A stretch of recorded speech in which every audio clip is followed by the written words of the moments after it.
장애인 공동생활 가정의 인권 이슈. 학습 목표. 장애인 공동생활 가정 관련 인권의 이슈가 무엇인지 살핀다. 제도적 차원의 문제로 발생 인권 이슈를 안다. 서비스 차원의 문제로 발생 인권 이슈를 안다. 관계 차원에서 발생 인권 이슈를 안다. 어디서나 인권의 문제는 발생할 수 있습니다. 인권 침해를 예방하기 위해서는 인권 문제의 발생 원인을 명확히 진단하고 책임을 져야 할 단위에서 의무를 다하는 것이 중요합니다. 모든 인권 문제를 직접 서비스를 제공하는 직원에게만 책임을 묻는다든지 혹은 제도의 문제로만 인식하면 해결 방법은 모호해집니다. 따라서 본 강의에서는 공동생활 가정에서 발생 가능한 인권 문제를 제도적 차원, 서비스 차원, 관계 차원으로 구분하여 살펴봅니다.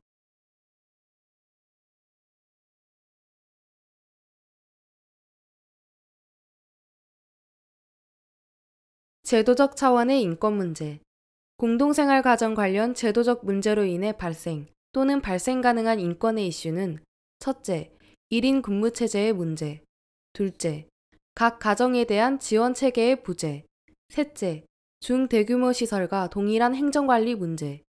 넷째, 동일한 유형으로만 운영되는 문제. 다섯째, 후속 자립 경로의 부재입니다. 제도적 문제로 인해 발생하는 인권 문제는 정부의 정책과 제도가 바뀌지 않는 이상 근원적 예방은 불가능한 것들입니다.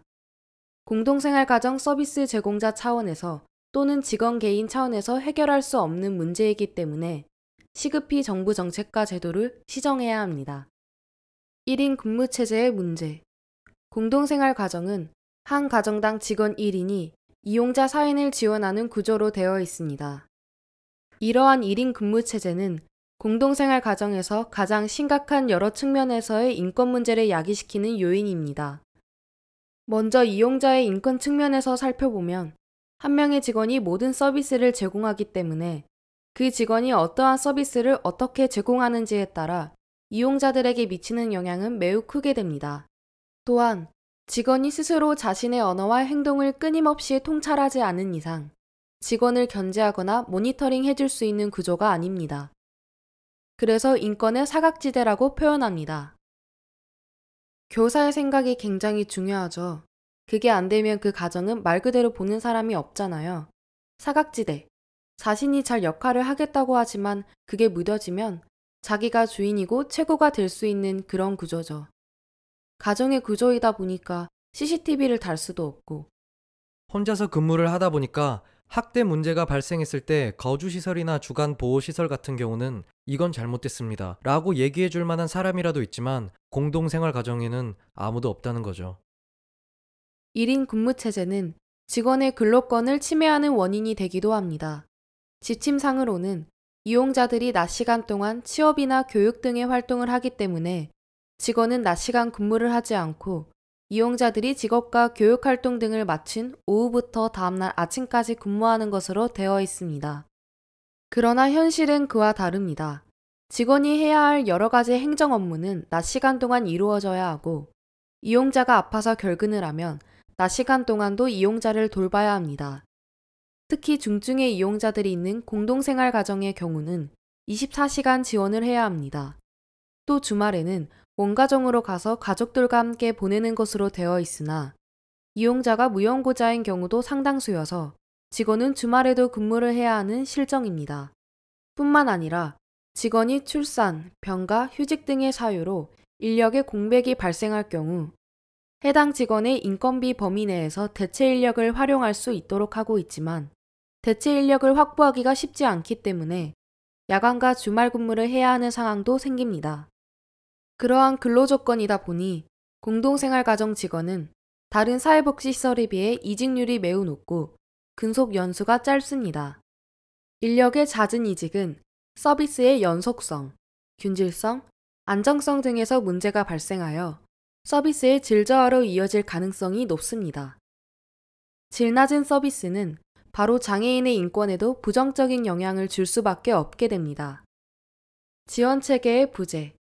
그룹홈은 지역에 따로 떨어져 한 개씩 독립적으로 운영되고 있는 경우가 대부분입니다. 따라서 일일이 점검하기도 어렵고 직원 또한 슈퍼비전을 받기도 어렵습니다. 직원에 대한 교육과 상호교류, 점검 및 지원을 할 수 있는 지역별 그룹홈 지원센터의 필요성을 학계와 현장 모두에서 요구하고 있습니다. 현재는 전국에 2곳, 서울시와 광주광역시에만 그룹홈 지원센터가 운영되고 있습니다. 저희는 섬에 있는 느낌이 들기도 하는데 업무 처리에 너무 많은 에너지와 기술이 필요한데도 그런 부분들을 공감받고 지원받을 수 있는 체계가 없는 게 너무 힘들고 그게 인권하고도 다 맞물리는 것 같아요. 종교적 신념을 가지고 일하는 것도 하루 이틀이고 우리가 함께 모여서 서로 정보를 교류하고 컨설팅도 받고 하면 좋겠다. 그런 생각 되게 많이 들어요. 시설과 동일한 행정관리. 공동생활 가정은 규모만 작을 뿐 중, 대규모 장애인 거주시설 운영에 필요한 제반 행정 업무의 종류와 내용을 다 요구받습니다.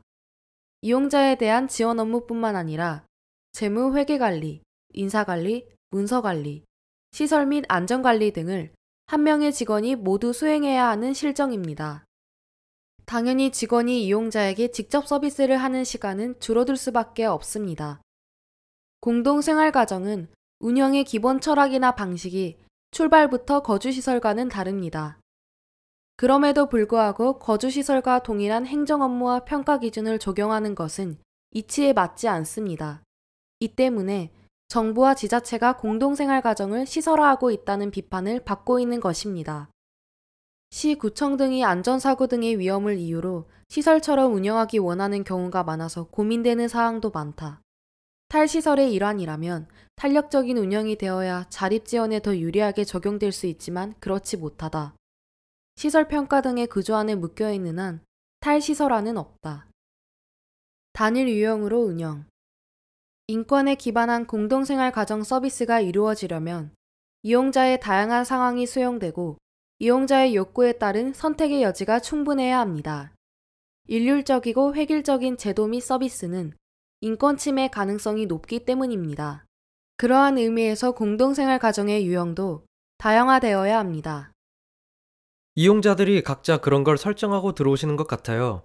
그룹홈에서 준비 단계를 거쳐서 전세를 얻어서 독립생활로 가는 걸 목표로 세우고 들어오는 분들도 계시고, 보호자가 연로하셔서 본인 집에서 돌보기가 힘들어 그룹홈을 맡기시는 분도 계시고, 정말 기능이 안 되셔서 그룹홈에 영구 거주를 희망하는 분도 계세요. 저희 한 그룹홈 안에 섞여 있어요. 그래서 우리는 영구 거주입니다, 훈련형입니다, 이렇게 할 수가 없더라고요. 이용자분들 욕구가 다 다르니까. 동시에 우리는 이용자와 그 가족의 욕구 또한 상황과 조건의 변화에 따라 유동적임을 이해해야 합니다. 서비스 이용자는 현존하는 서비스 중에서 최선을 선택할 수밖에 없기 때문에 제도 자체가 발전해 간다면 그만큼의 선택의 폭이 넓어지고 욕구 또한 변하게 됩니다. 사회복지 지원 제도 자체가 개선이 되고 하니까 보호자분들도 생각을 하고 있는 것 같아요. 처음에는 영구 거주로 생각을 했는데 점점 개인에게 지급되는 바우처나 활동 보조인 서비스들이 늘어나니까 굳이 그렇게 안 해도 내 집에 같이 있어도 되겠다고 생각이 바뀌더라고요. 후속 자립 경로 부재. 공동생활 가정의 운영 목적은 특정 이용자에게는 영구 거주지가 될 수도 있어야겠지만 가능한 공동생활이 아니라 자신만의 가정에서 살아갈 수 있도록 훈련 지원하는 것이 보다 궁극적인 목적입니다. 그러나 지난 40여 년간 공동생활 가정에서 자립하여 가정을 꾸리는 사례는 매우 미약합니다. 그 원인은 정부 정책에 있습니다. 그룹홈을 거쳐서 나가면 자립지원금, 퇴소정착금이 없어요. 시설에서 나가면 퇴소정착금이 있거든요. 그것 때문에 그룹홈에서 자립하기는 힘들어요. 아동 양육시설 같은 경우 시설에서 나가면 무조건 퇴소정착금을 다 줘요. 100%. 근데 장애인은 1년에 몇 명 딱 정해놔요. 정해진 예산만큼만 자립시켜요. 이거 차별이죠. 서비스 차원의 인권 문제. 공동생활 가정 서비스 차원에서 발생 또는 발생 가능한 인권의 이슈는 첫째, 직원의 교육훈련 기회 부족. 둘째, 도전적 행동에 대한 지원 미비. 셋째, 노령화에 대한 준비 미비. 넷째, 응급 상황에 대한 대처 미비 등입니다. 서비스 차원에서 발생하는 인권 문제는 서비스 제공자인 기관이 개선을 위한 노력을 우선하고 필요시 정부 정책과 제도의 시정을 요구해야 합니다. 또 직접 서비스를 제공하는 직원 개개인에 대한 교육과 지원을 제공해야 합니다. 직원의 교육훈련 기회 부족. 앞에서도 강조된 바와 같이 공동생활 가정에서 직원의 역할은 매우 중요합니다. 규모가 작고 가정이라는 이유로 공동생활 가정 서비스를 매우 쉽게 생각하는 경향이 있습니다. 심지어는 밥하고 빨래하고 생활하는 것은 비장애인은 누구나 하는 거라 굳이 특별한 직원 교육이 필요 없다고 생각하는 경우도 있습니다. 공동생활 가정 직원으로서의 자격과 역할 수행에 대한 사전 준비 없이 현장에 배치되기도 합니다. 공동생활 가정 직원을 위한 특화된 교육 프로그램이 부재합니다. 분명 공동생활 가정은 고유한 서비스 특성을 가지고 있음에도 불구하고 대부분 거주시설 직원들을 위한 교육에 참여합니다. 또 설령 적합한 교육 프로그램이 있다고 치더라도 직원은 공동생활 가정에 상주해야 하는 여건상 별도의 시간을 내어 교육을 받기도 어려운 실정입니다. 직원이 제때 제대로 된 교육을 받지 못한다는 것은 결국 서비스 질에 영향을 미치게 되고 그 영향은 서비스 이용자에게 돌아갑니다. 도전적 행동에 대한 지원 미비. 공동생활 가정에서 생활하다가 퇴소하는 이용자의 상당수는 도전적 행동이 있는 장애인입니다. 물론 보건복지부 지침에서도 사회성 문제, 과잉행동, 폭력, 폭언, 성과 같은 행동 문제 등이 있어 공동생활하기 어려운 경우 충분한 퇴소의 사유가 되는 것으로 명시하고 있습니다.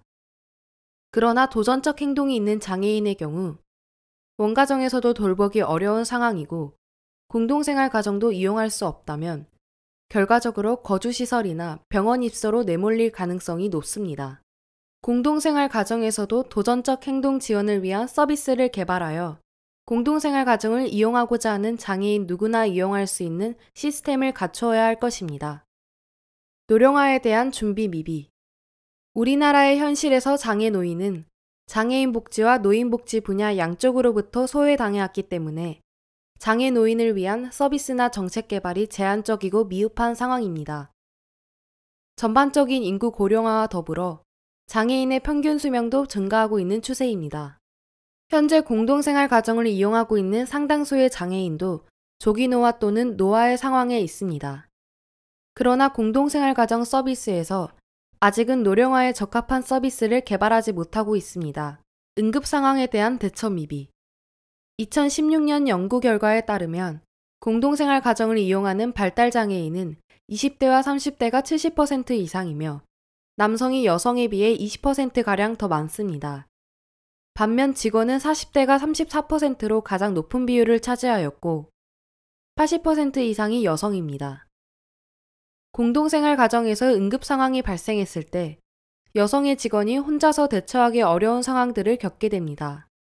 따라서 가정 내 응급 상황이 발생했을 때 직원 혼자서 감당하는 것이 아니라 지원해 줄 수 있는 시스템이 마련되어야 합니다. 또 서비스 제공기관은 직원들에게 응급처치와 사고 예방에 대한 훈련을 받도록 해야 하며 응급 상황에 대처하는 절차를 마련해야 합니다.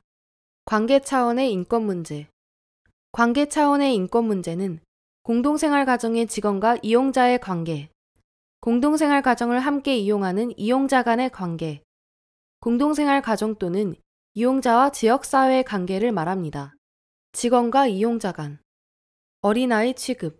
2015년 국가인권위원회 조사 결과 공동생활 가정 내에서 장애인 호칭과 관련하여 직원이 이용자를 땡땡씨라고 부르지 않고 땡땡아 또는 땡땡이라고 이름을 부르는 경우가 18.8% 정도 되는 것으로 조사된 바 있습니다. 장애인이 종사자에게 엄마라고 부르는 경우도 발견되었습니다.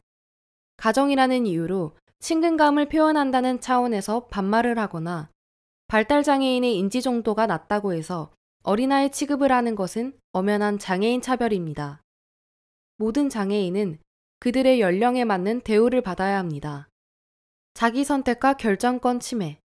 공동으로 생활하기 때문에 공동활동, 공동프로그램, 공동식사가 이루어지며 개인들이 자유롭게 활동할 수 없는 경우들이 있습니다.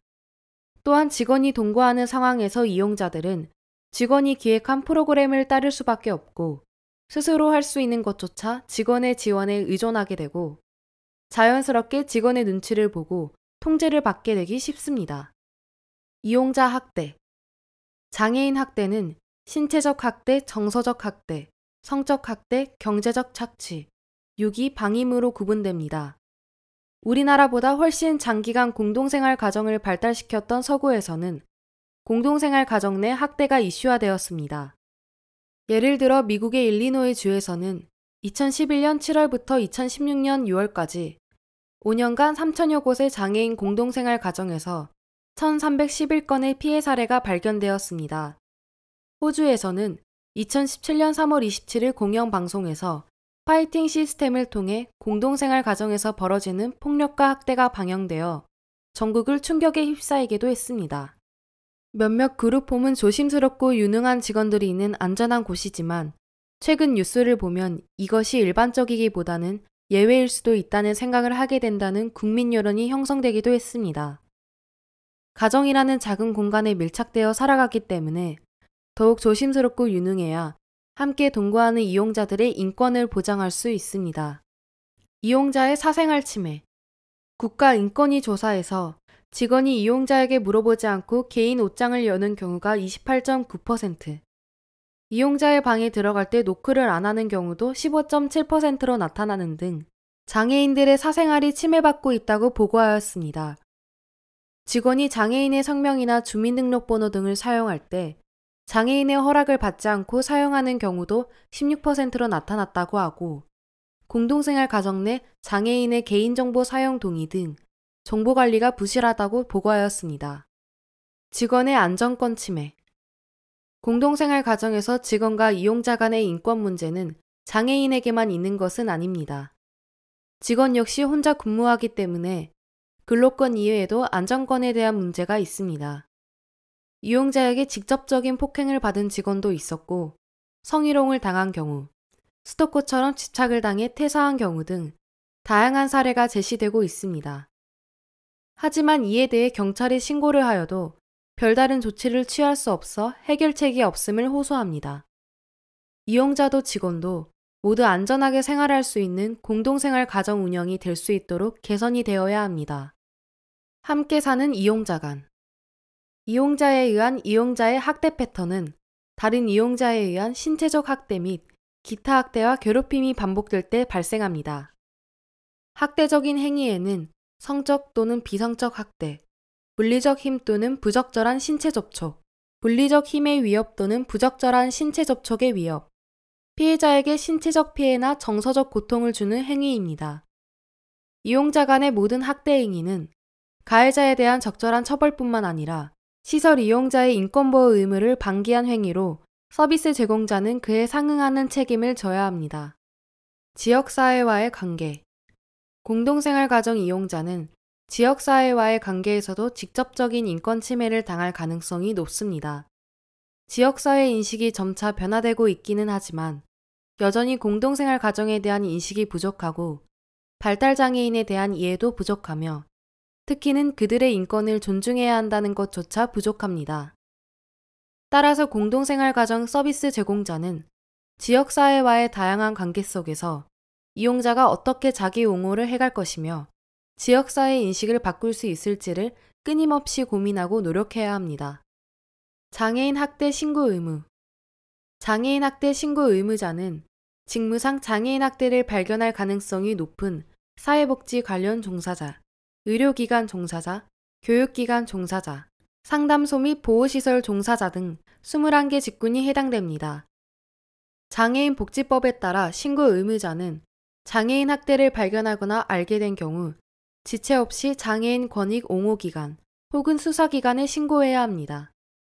최근 발표된 2018 장애인 학대 현황 보고서에 따르면 장애인 학대 의심 사례 1,835건 중 신고 의무자의 신고는 43.7%로 나타났습니다.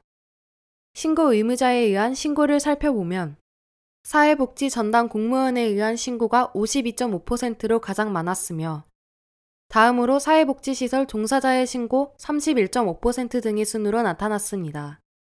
반면 장애인 당사자 본인에 의한 신고는 전체 신고자 중 10.6%였으며 발달장애인 피해자 중 본인에 의한 신고는 2.9%로 나타났습니다. 이는 장애인 학대 신고에 있어 신고 의무자의 역할이 매우 중요하고 장애인 학대 예방에 신고 의무자의 역할이 강화되어야 함을 알 수 있습니다.